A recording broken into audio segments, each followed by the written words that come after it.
to severe penalties, including death. Every major religion forbade usury. Most of the arguments made against the practice were moral.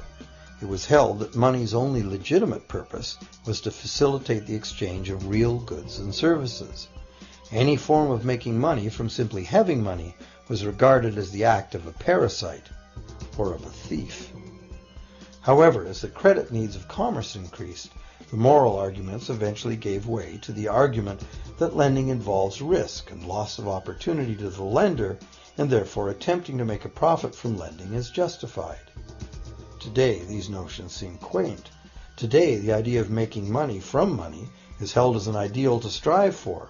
Why work when you can get your money to work for you?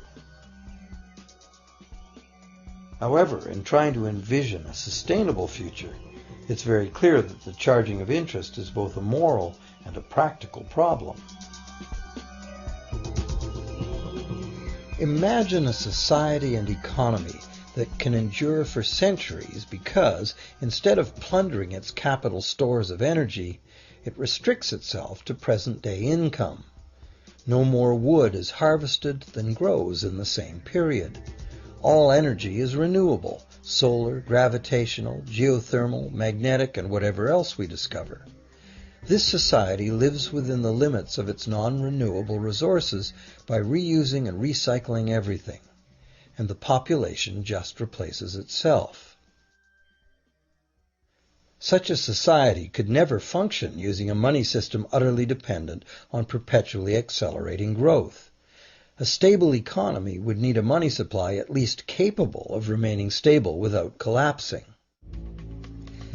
Let's say the total volume of this stable money supply is represented by this big circle. Let's also imagine that moneylenders must actually have existing money to lend. If some people within this money supply begin systematically lending money at interest, their share of the money supply will grow. If they continually re-loan at interest all the money that gets paid back, what's the inevitable result? Whether it's gold, fiat, or debt money doesn't matter. The moneylenders will end up with all the money. And after the foreclosures and bankruptcies are all filed, they'll get all the real property too. Only if the proceeds of lending at interest were evenly distributed among the population would this central problem be solved. Heavy taxation of bank profits might accomplish this goal, but then why would banks want to be in business? If we were ever able to free ourselves of the current situation, we could imagine banking run as a non-profit service to society, dispersing its interest earnings as a universal citizen dividend, or lending without charging interest at all.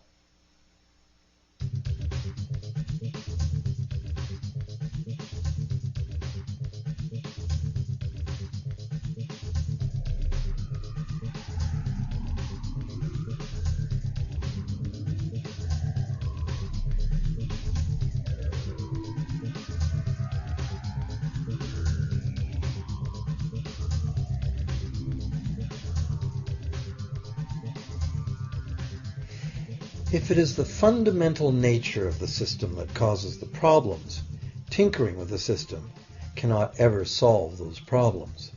The system itself must be replaced. Many monetary critics call for a return to gold-based money, claiming that gold has a long history of reliability. They ignore the many scams that can be played with gold: shaving coins, debasing the metal, cornering the market, all of which were abundantly practiced in ancient Rome and contributed to its fall. Some advocate silver, it being more abundant than gold and therefore more difficult to corner. Many question the need to bring back precious metals at all. No one wants to go back to carrying heavy sacks of coins to go shopping. It's a certainty that paper, digital, plastic, or more likely biometric ID money would be the real medium of trade, with the same potential for creating unlimited debt money we have now. Beyond that, if gold again became the sole legal basis of money, those who have no gold would suddenly have no money. Other monetary reform advocates have concluded that greed and dishonesty are the main problems, and that there may be better ways to create an honest and equitable money system than returning to silver or gold. Inventive minds have proposed a variety of alternate ways to create money. Many private barter systems create money as debt, much as banks do, but it is done openly and without charging interest. An example is a barter system in which debt is expressed as pledges of hours of work, all work being valued equally at a dollar figure that then allows hours to be equated with the dollar price of goods. This kind of money system can be set up by anyone who can devise a way to do the accounting and find willing and trustworthy participants. Setting up a local barter money system, even if it were little used now, would be prudent emergency planning for any community. Monetary reform, like electoral reform, is a big topic, and one that requires a willingness to change and to think outside the box. Monetary reform, again, like electoral reform, will not come easily, because the enormously powerful interests that benefit from the existing system will do their utmost to maintain their advantage. Now that we've seen that money is just an idea, and that in reality money can be whatever we make it, here's one very simple alternative monetary concept to consider. This model is based on systems that have worked in the past, in England and America, systems that were undermined and destroyed by the goldsmith bankers and their fractional reserve system.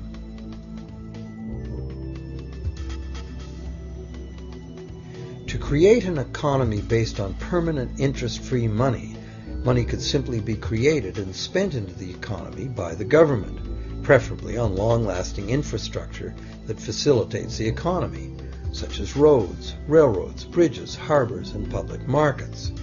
This money would not be created as debt, it would be created as value, that value being in the form of whatever it was spent on.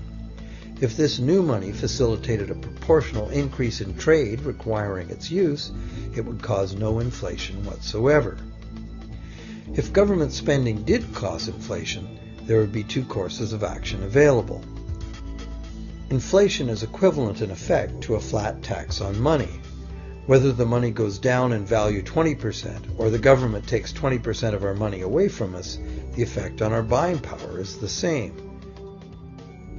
Viewed this way, inflation in place of taxation might be politically acceptable if well spent and kept within limits. Or government could choose to counter inflation by collecting tax monies that it then takes out of use, thus reducing the money supply and restoring its value. To control deflation, which is the phenomenon of falling wages and prices, the government would simply spend more money into existence. With no competing private debt money creation, governments would have more effective control of their nation's money supply. The public would know whom to blame if things went wrong. Governments would rise and fall on their ability to preserve the value of money. Government would operate primarily on taxes, as it does now, but tax money would go much, much further, as none of it would be required to pay interest to private bankers. There could be no national debt if the federal government simply created the money it needed. Our perpetual collective servitude to the banks through interest payments on government debt would be impossible.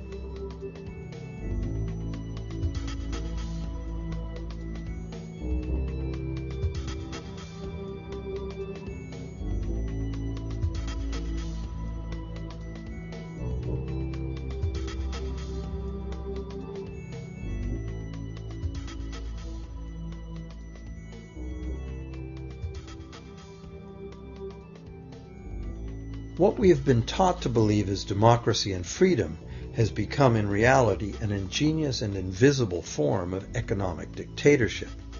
As long as our entire society remains utterly dependent on bank credit for its supply of money, bankers will be in the position to make the decisions on who gets the money they need and who doesn't.